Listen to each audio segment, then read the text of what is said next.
July 26, 2019, a time shortly before the Great Fall. Oh, I remember how simple things were in those days.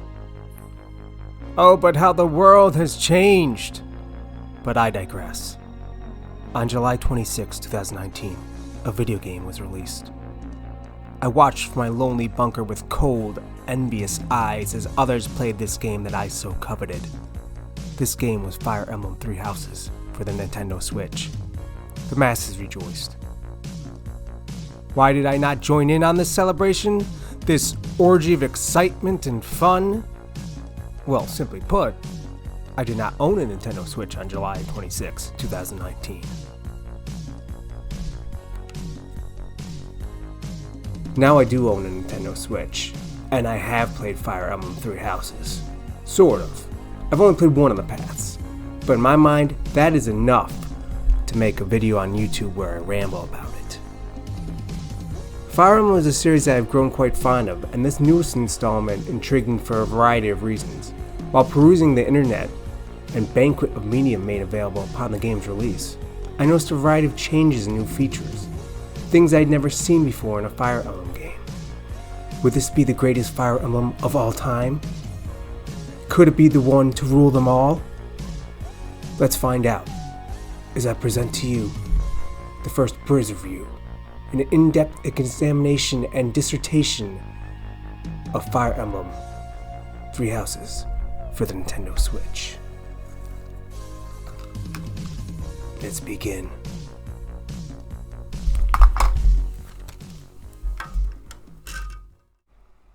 In an effort to give this video some sort of semblance of organization, I have to arbitrarily pick something to talk about first. And something inside me has told me that the first thing I should discuss is the story. After all, if you've played a Fire Emblem before, you kind of know what to expect. So what do I think of the story of Fire Emblem 3 Houses? I think it's pretty good. Having said that, I only played one path, and that was Dimitri's path.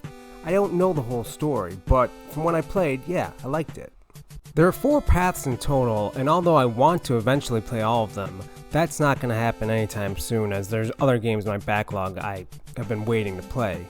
Dimitri's path is a path that probably most people would see as the most generic hero path in Fire Emblem 3 Houses. There's a clear bad guy, and your side is clearly the right side. And there's a good sense of redemption in Dimitri's own personal story. Dimitri's tale from idealistic prince to ruthless killer to reluctant hero and eventually king is done very well, and as someone who's played many of these types of games and sometimes is too cynical when encountering this sort of very overplayed archetype, I found it very well done and enjoyed it thoroughly. One thing I will say that is noticeable having only played one path is that there are clearly missing pieces in the picture. And I do want to play the other paths, like I said, of the story, especially Edelgard, as she plays the villain role in Dimitri's story. It would be interesting to see things from her side. So that brings me to another strong point in the game, and there's a lot of history and lore, and a lot of things they don't show you when you play a specific path. That's cool. You really have to play all the paths to get the story. For instance, there's a lot of mystery behind your main character, and he has the soul of the goddess inside him, but that's never really explained ever in Dimitri's path. I'm sure if I play the other paths that would be explored more clearly, but at this point I still don't know what's going on. So yeah, the story was good. It made me want to see what would happen next. I enjoyed it, and it left me with questions, so I think all those things are good. The localization was really good. I mean, that's pretty much to be expected now with these Nintendo games, and especially Fire Emblem games. They're all really well written, and there's not a lot of that sort of weird, perverted anime stuff. I think there's a little bit of it, especially with the sport conversations, but it's not that bad. Overall, everything is treated with a sense of seriousness and maturity that games from Japan sometimes struggle with these days. I mean, there's a lot of anime influence that makes you feel a little bit cringy when you watch it or play it, and this doesn't give you that. So if you've played a Fire Emblem game, you know what to expect. It's something that they've got the formula down. They know what they're doing. It's basically a strategy RPG that's balanced around the fact that if you lose a character, they're gone forever. I've been a fan of strategy RPGs since I was young. I remember playing Shining Force on the Genesis. It blew me away. In fact, I think it was the first JRPG I finished and fell in love with. So yeah, me and strategy RPGs go way back. The difference between a game like Shining Force and maybe a game like Vandal Hearts, which is like Shining Force, and Fire Emblem is those games you just have to beat the battle and make sure your guys all don't die. You can lose all your guys but one and still beat the battle. It's fine, you can revive them. Fire Emblem is not like that. You lose a guy, he's gone forever. So in essence, it forces a playstyle where you have to be somewhat conservative with your movements. If that sounds pretty hardcore, well, it really isn't. Fire Emblem games seem to always give you a few really overpowered units, and you can almost wipe out the whole map with them. Three Houses is no exception. In Dimitri's path, Dimitri himself and your main character Byleth are both powerhouses. It wasn't until the last few battles that any of my units felt threatened at all. And that brings me to another point. On normal difficulty, Three Houses is just a little too easy. This is partially due to the balance of the game, but this is also partially due to the ample opportunities you have to upgrade your characters. Overall, I'd say this game is as easy or maybe even easier than Fire Emblem Awakening on the 3DS, which is also another game which lets you grind as much as you want. This is in contrast to a game like Fire Emblem Fates Conquest, which I really liked, but also was very difficult because there weren't as many opportunities to grind your characters outside of some optional DLC. Speaking of the 3DS titles, let's talk about the ways that Three Houses differs from them, and the things that it adds as well as the things that it removed from them. The most noticeable difference is the monastery. Your main character is a professor there. This is where you will spend a lot of time getting to know your classmates as well as other professors. Unlike older Fire Emblem games, the monastery is a place you can walk around and explore. It's a lively little campus town with townspeople to talk to, side quests to undertake, and other activities such as fishing or planting herbs or maybe going on a tea time date with your party members. This is where some of the corny Japanese influence comes in. As you sit looking longingly into your party members' eyes, talking about what kind of cookies they like to bake, you will suddenly feel a little bit removed from the drama of war and loss and death that the rest of the game deals with. Like I said, some people might be bothered by this sort of stuff, but I'm used to it. I play a lot of these types of games, and honestly, kind of feels like home. I'm at the point now where if a game doesn't give you a harem to chase after and go on silly dates with, that, well, I won't even play it. Plus, support conversations are a tradition of Fire Emblem now. They're a feature that really came into their own with Fire Emblem Awakening on the 3DS.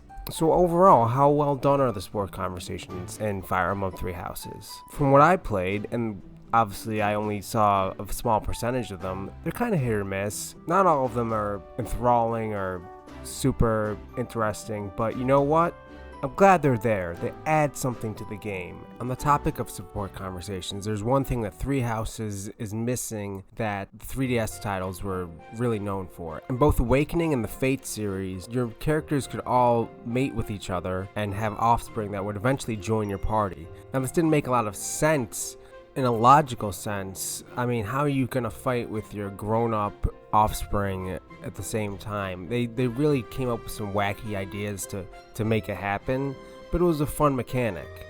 In Three Houses, the only character that gets any chance at getting some loving is your main character. That's right, if you aren't the main character, you get friend zone, baby. But even the main character doesn't get to see the fruits of his hard-earned labor. All you get is a very brief ending scene and some descriptions of what happened to you guys after the war and blah blah blah, but yeah, no character to fight with, no nothing besides the obvious stat boosts you get with an S rank and an A+ rank, which is great, but yeah. Another big aspect of the 3DS titles that was removed from Three Houses is the ability to pair up with other units to move around the map together. This was a really good way to protect units that were low on hit points or had really weak defense, like magic units or healers. Additionally, follow-up attacking and follow-up defending is something that is also not present in Three Houses. Certain units can be paired up together, but their role is basically stat boosting and leveling up of the support levels. There's one big addition to the battles that Three Houses brings, and that is the use of battalions. Battalions provide stat boosts and also can be used as an item. Or maybe not an item, maybe more like a special attack, and then some of them are used to buff or heal. I mean, it's cool, they add something, but I'd rather see the support attacks and the support defenses than the battalions. The only other thing that Fire Emblem Three Houses adds is monsters, and they're done differently. They have a a barrier and a guard you have to break down before you can really damage them, and I thought those encounters were really cool. I liked how they did them. I wish there were a little more variety in monsters, but I'm glad they included monsters. I don't like games where all you do is fight other humans. I like a little bit of that supernatural element. You know, I really like fighting monsters, basically. Actually, there is one more thing that the game added to battles, and that was the ability to see where your enemies are going to attack. This, along with the ability to rewind battles a few turns, definitely lessened the difficulty. Although I understand why they did it, and it does make it feel like they respect players' time a little by adding these features, which is nice. So yeah, overall the battles play out generally like you would expect in a Fire Emblem game, with everything falling a little bit too far on the easy side. Maybe that's my fault for not playing Dimitri's route on hard, and I will play the other routes on hard, and I'm sure I will get the more quote-unquote real Fire Emblem experience. But as it stands on normal, and that's how I judge games, on normal, how the developer intended it to be for the average player, it's a little too easy. But that's okay. That's okay. It's a good time, and it is a good time not just because of the battles, which sometimes are too easy, but because of the character progression. It's really addictive sometimes to just be building your characters for hours. I got really lost in it.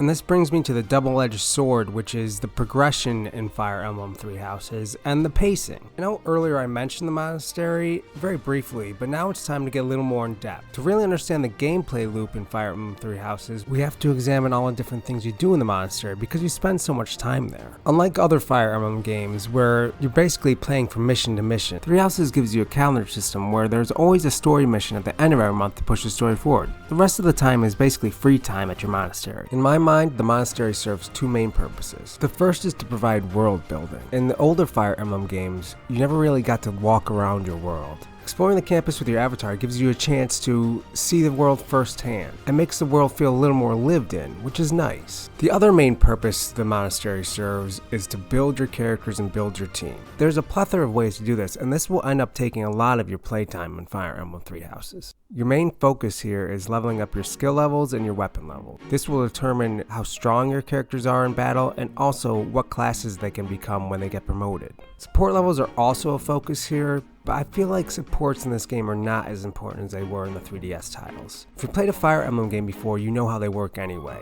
They provide stat boosts to characters adjacent to each other, or characters attacking the same enemy. There's nothing really new here. I personally enjoyed all the different ways you could build your characters. You could take a mage and make it into a knight. There's a lot going on here, and there's no way I can go into all of it. The problem is how time consuming everything is, especially if you want to get multiple characters to the most advanced class. The culprit here seems to be a disproportionate amount of advanced classes that need the horseback skill. The horseback skill is just one of the several skills that won't be leveled up by just simply using it in battle. Heavy armor and flying are also like this, and all of these skills are important in the master classes. This makes it a lot harder to gain experience in these skills, and therefore more time consuming. The question I kept on asking myself is, how necessary is all this grinding for these master classes? The game is easy enough on normal as is to probably beat it without much grinding, but the game wants you to grind. It almost is forcing you to grind. It gives you so much free time that if you don't grind, you feel like you're missing out on something. Sure, you could just skip all the side stuff, but maybe it's just my OCD personality, but I just couldn't let myself do that. This is coming from someone who really loves grinding. I love just putting on something in the background and just grinding in RPGs. It's something I really enjoy. But something about the grinding in this game made it feel like I wasn't getting my time's worth. There are a lot of things I didn't achieve with all my grinding. I didn't achieve the highest professor level, and I didn't unlock most of the strongest weapon, but I didn't really feel a need to. I played this game for 55 hours, and granted, I did not maximize my time when I was playing it. I definitely spent too much time grinding on the free battles when I had free time off, which was probably not the most efficient way to get my guys better. But in the end, it didn't matter anyway. I feel like this is a trend in games. Everything is a grind, especially mobile games, which I don't touch. Now, like I said, I love grinding, but the grinding has to feel like there are tangible rewards. And on normal difficulty, there really weren't. I feel a little let down by this, and I feel like if I played on hard, I might have got a better experience. It's a shame because there's potential for so much different strategy in the game, and there's a lot of flexibility in how you build your units and how you build your party as a whole. There's a lot. I mean, you could do a lot in this game. It's just that on normal difficulty, it seems you don't really have to take advantage of any of that. that's not to say I didn't find the gameplay fun or engaging. I did, and there were times where I was really addicted to it, but the shortcomings in balance and pacing just kept it from being, one of the greats. I'm sure I could go on and on about the gameplay, but I think I need to turn my attention to something else now, and that is the presentation, the graphics, and the sound. When talking about the graphics, I feel like it's important to make a distinction between the technical aspects of it and how it looks on a technical level, and the artistic aspects and how it looks in terms of design. Let's get this out of the way first. On a technical level, this game doesn't look that great. I've seen a lot of people online say it looks like a PS2 game, and in a lot of ways they're kind of right. In addition to this, playing on my Switch Lite, I experienced some frame rate inconsistency and some stuttering. Having said that, it's definitely the best the Fire Emblem has ever looked. I mean, you can't really compare it to the 3DS titles. It looks a lot better than that. They've done a lot here to make it look like a real war is going on. If you zoom in, you can see troops fighting all over the place, chaos. I mean, it's all really just a show. It doesn't have any effect on the gameplay, but it makes it look like there's more going on, which is cool.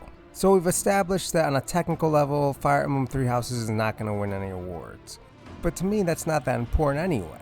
I've never been a graphics whore. What I do like about Fire Emblem Three Houses and the Fire Emblem games in general is the overall design.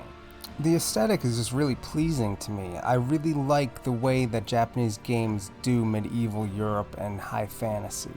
I really like the style, the flash that they put in the battles. It's a little bit different than the way Western developers approach this usually. I like how Japanese developers aren't afraid to use a lot of color. Their games are generally more colorful, while Western games that deal with this sort of setting are a little more muted in their palette. Of course, this is very general, and with indie games these days, you're going to find Western developers that do Japanese style games and vice versa. But I'm just talking in general and traditionally how it has been throughout most of video game development. This is something I'll touch on a little further as I review more games on this channel, and that is I just generally gravitate more towards JRPGs and Japanese gaming, and I don't know if that is because that's what I grew up with. In the Super Nintendo and Genesis days, Japanese developers dominated the home console market and especially dominated RPGs. Like the classic Squaresoft RPGs are where I really learned to love the genre. So I think that's part of it, but not to say I don't like Western RPGs. I've played a few and I like them, but I have an emotional connection, and Japanese role-playing games make me feel warm and fuzzy inside. It's like a connection to my childhood or something. So basically what I'm trying to say is that even though the game is not that great graphically in a technical sense, I think it looks great. I love it. The artwork and the world and the character designs and the enemy designs all make up for whatever shortcomings it has on a technical level. So yeah, graphics are great. I'm happy to say that I have a similar positive sentiment to share in regards to the music of Fire Emblem Three Houses. Much like many aspects of the series as a whole, the music in the Fire Emblem games always seem to have a consistent level of quality. Although I can't say there are really any standout tracks in Three Houses, the music always seems to fit the occasion very well. I especially enjoy how the music reaches a crescendo every time the camera zooms in on an attacking character. I also really like that battle cry shout thing it does when the camera pans back out. It does this thing where it sounds like there's a bunch of dudes who go like, or something like that. One of us has to die. Only thorns left on this rose. You know, like things like this. It's a really nice touch. It's that Nintendo polish, man. This game's got it. Gotta love it. And as always, it's nice to hear the return of all the Fire Emblem sounds that we know and love. There's not many sounds that bring me quite as much joy as hearing the level up sound on a Fire Emblem game. Classic. In terms of voice acting, I think it is very well done. Sure, there are some clunky lines, but overall it's polished and admirably performed. Classic opera fare. A tragic love story. A princess who falls in love with a handsome commoner. You're not meant to be a knight. Go find a husband. Excuse me? You heard me. Taking into account the fact that there's so much more voice dialogue in this Fire Emblem than previous entries, support conversations are now also voiced. The effort is definitely a commendable one. Localization team, I'm personally commending you. Reach for my hand, I am sorrow away.